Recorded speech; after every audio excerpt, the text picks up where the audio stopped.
राधे राधे दोस्तों, स्वागत है आप सभी का राधा रानी के छोटे से यूट्यूब चैनल पर। उम्मीद है मुझे आप सभी बहुत अच्छे होंगे और मैं भी बिल्कुल अच्छी हूँ। आप सभी को पता है मैं आपके लिए आने वाले आगामी और सालाना मासिक 30 त्योहारों की पूजा पाठ की, व्रत की पूजा सामग्री, व्रत के नियम, पूजा का शुभ मुहूर्त और साथ ही साथ पूजा की कथा, पूजा के क्या नियम होते हैं, व्रत के क्या नियम होते हैं, यह सभी जानकारी आपके लिए लेकर आती रहती हूँ।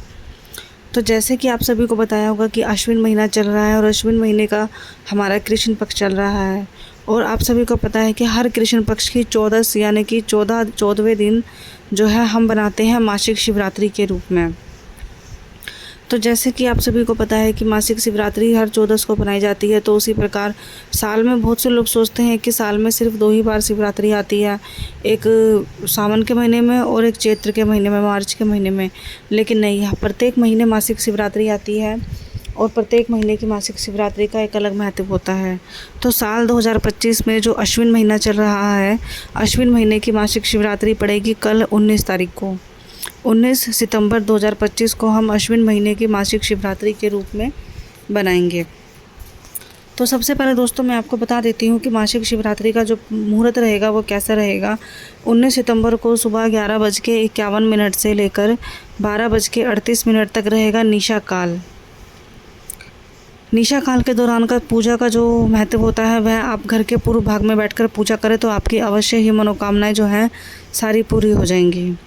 ठीक है, 19 सितंबर को 11:51 पर यह पूजा शुरू हो जाएगी, यानी कि शिवरात्रि शुरू हो जाएगी और 21 तारीख को 12:16 पर शिवरात्रि का जो समय है वह समाप्त हो जाएगा देर रात को। ठीक है, इसी के साथ साथ मैं आपको बता देती हूँ उस दिन 19 सितंबर को जो शिवरात्रि का हम पर्व बनाएंगे, इस दिन आपको एक ही साथ 4 योग मिलने जा रहे हैं, यानी कि गुरु पुष्य योग भी लगेगा, सिद्धि योग भी लगेगा, अमृत योग भी लगेगा और अमृत सिद्धि योग भी लगेगा। तो ऐसा माना जाता है कि शिवरात्रि के दिन जो अभिजीत मुहूर्त होता है, जो कि माघ नक्षत्र में चल रहा होता है, अभिजीत मुहूर्त के अंदर आप किसी भी पूजा पाठ, किसी भी प्रकार की पूजा पाठ या व्रत की पूजा या कोई भी पूजा आप करते हो, तो अभिजीत मुहूर्त केवल एक ऐसा मुहूर्त होता है जो हमारी मनोकामनाओं को पूरा करने में काफ़ी हद तक मदद करता है। क्योंकि अभिजीत मुहूर्त एक ऐसा मुहूर्त होता है जिस समय देवी देवता हमारी पूजा के आसपास ही होते हैं और वह हमारे मन की बात सुनते हैं और जल्द ही हमारी इच्छाएं पूरी होती हैं अगर हम सभी पूजा पाठ विधि पूर्वक करते हैं। तो सूर्योदय का जो समय रहेगा कल का रहेगा वो 6:14 का 6:14 से 6:26 तक, शाम को 6:26 पर समाप्त हो जाएगा और सुबह 6:14 पर सूर्योदय होगा। चांद उदय होने का समय रहेगा दोपहर का 3:43 का। 17:08 पर यह जो चांद है वह थोड़ा छुपने लग जाएगा। अभिजीत मुहूर्त की मैंने अभी आप सभी से बात करी है, तो दोपहर में 11:56 से 12:44 का यह अभिजीत मुहूर्त रहेगा। तो दोस्तों सबसे पहले हम बात करते हैं मासिक शिवरात्रि क्यों बनाई जाती है।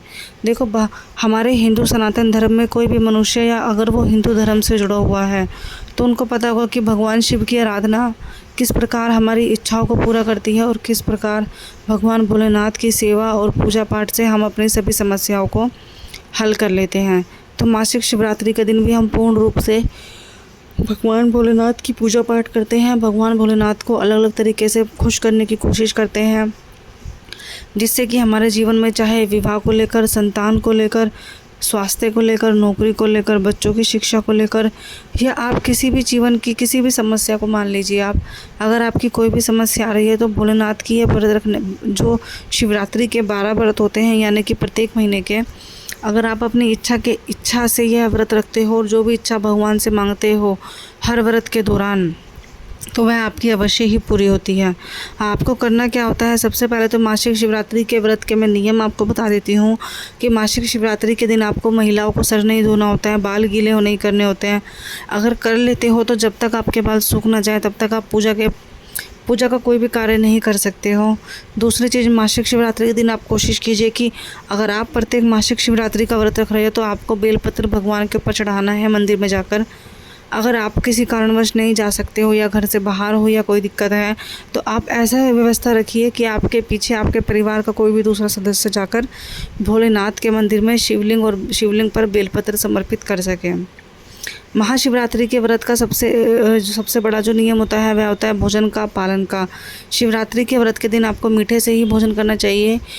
बाकी देखो, जैसे आप अपना सबसे पहला व्रत रखते हो उसी के हिसाब से आपको आगे के व्रत रखने होते हैं। और कुछ समस्याएं होती हैं जो कि स्वास्थ्य से जुड़ी होती हैं, तो आप अपने स्वास्थ्य को ध्यान में रखते हुए भी नमक का या ऐसा मिर्च का खाना खा सकते हो। बाकी तो वैसे कहते हैं शिवरात्रि के दिन आप अन्न ग्रहण कर लीजिए, लेकिन उसके अलावा मीठा आपको कुछ ना कुछ खाना होता है, तो आप उसी हिसाब से अपना व्रत कीजिएगा। शिवरात्रि के दिन आपको पूरा दिन भजन कीर्तन करने होने चाहिए।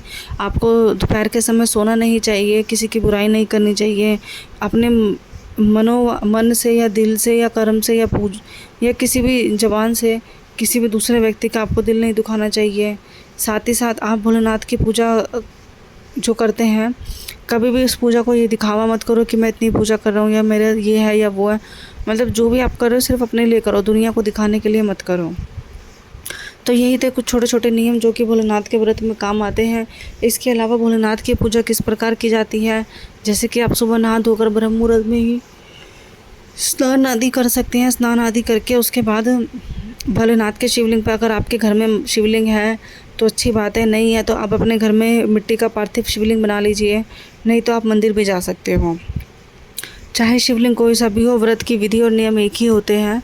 तो जैसे कि आपको शिवलिंग पर पंचामृत से स्नान कराना होता है, दूध दही गंगा जल शहद, ये जो पंचामृत होते हैं इनसे स्नान कराना होता है। उसके बाद आपको भोलेनाथ को वस्त्र के रूप में जनेऊ अर्पित करने होते हैं। उनके बाद उनको चावल टीका चंदन ये सब आदि समर्पित करके भोग फल फूल के लिए आप उनकी आरती उतारिए और अपना व्रत को प्रारंभ कीजिए।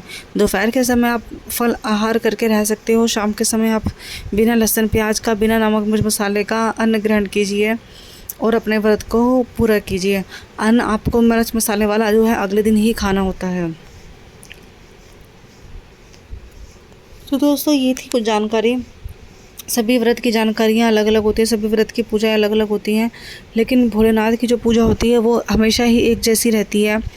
जैसे कि कल आप सभी को पता होगा कि देखो कल तो शिवरात्रि तो है ही है मासिक, उसी के साथ कल प्रदोष का भी व्रत है। प्रदोष व्रत की पूरी जानकारी और उसकी वीडियो मैं पहले से ही अपने चैनल पर डाल चुकी हूँ।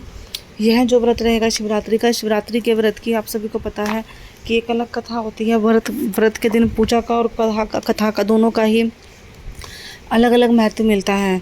तो अगर आपको शिवरात्रि की कथा सुननी है तो आप मेरे चैनल पर जाकर देख सकते हैं।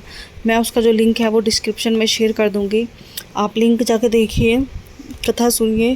क्योंकि आप सभी को पता होगा, अगर आप मेरे चैनल पर पहली बार आए हैं तो शायद आपको ना पता हो, लेकिन जो मेरे चैनल पर आते रहते हैं उनको पता है कि बिना पूजा पाठ के कोई भी व्रत अधूरा माना जाता है। इतना ही पूजा का महत्व होता है। किसी भी व्रत में आप भगवान की पूजा करते हो, आराधना करते हो, इतना ही उस पूजा का महत्व होता है और इतना ही कथा का महत्व होता है। तो कथा अवश्य सुनिए, मेरे चैनल पर जाकर आपको कथा मिल जाएगी, सारी जानकारी आपको मिल जाएगी किस प्रकार से भगवान भोलेनाथ की आराधना हमें करनी चाहिए।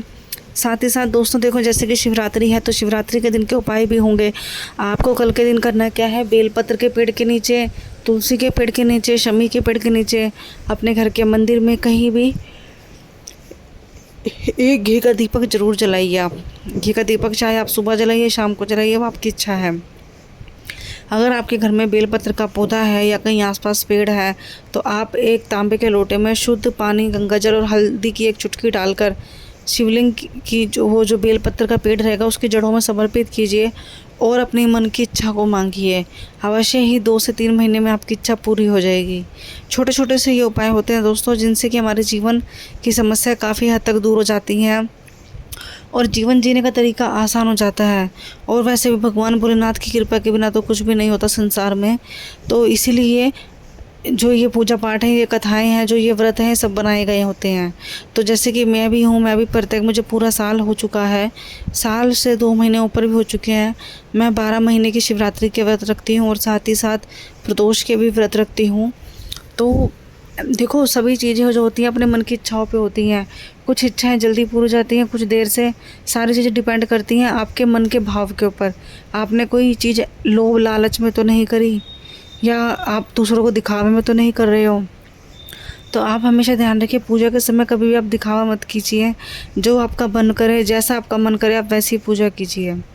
तो दोस्तों यही थी मेरी कथा और यही थी मेरी जानकारी, जो कि शिवरात्रि के व्रत यानी कि 19 सितंबर को आपको अपनानी है। इसी तरीके का कंटेंट मैं आपके लिए लेकर आती रहती हूँ।